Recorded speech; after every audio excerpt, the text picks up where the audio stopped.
வணக்கம் நண்பர்களே. நம்ம ஆடிப்புற மகோற்சவத்திற்கு அம்பாளுக்கு சாத்தக்கூடிய ஒரு கிரீடம் பார்த்திங்க அப்படின்னா, இன்றைக்கி அம்பிகைக்காக பயமாக வந்திருக்கு. கிரீடம் பாருங்கள், ரொம்ப அற்புதமாக அழகாக கல் பதிச்சு அழகாக இருக்குது. இந்த கிரீடத்தை தான் ஆடிப்பூரம் அன்னைக்கு அம்பாள் சாத்தி அமரப்போகிறா.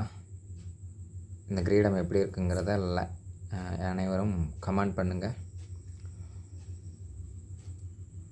இதோட ப்ரைஸ் பார்த்திங்க அப்படின்னா 360 காட்டுறேன்.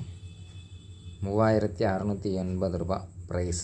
இது அந்த ப்ரைஸ் ஒர்த்தா அப்படின்றதையும் கமெண்ட் பண்ணுங்கள். இதே மாதிரி நீங்களும் கிரீடம் வாங்கியிருந்தீங்க, அம்பாளுக்கு சாத்துறதுக்கு கொடுத்துருந்தீங்க அப்படின்னாலும் அதையும் கமெண்ட் பண்ணுங்கள். இப்போ தான் நம்ம சேனலில் ஃபஸ்ட் டைம் பார்க்குறீங்க அப்படின்னா லைக் பண்ணுங்கள், ஷேர் பண்ணுங்கள், கமெண்ட் பண்ணுங்கள், சப்ஸ்கிரைப் பண்ணிக்கோங்க. நமது ருத்ரா அருள் யூடியூப் சேனலில் இனிமேல் அம்பிகைக்கான அனைத்து விசேஷங்களும் அற்புதமான முறையில் வீடியோக்களாக பதிவு செய்யப்படும். நன்றி, வணக்கம்.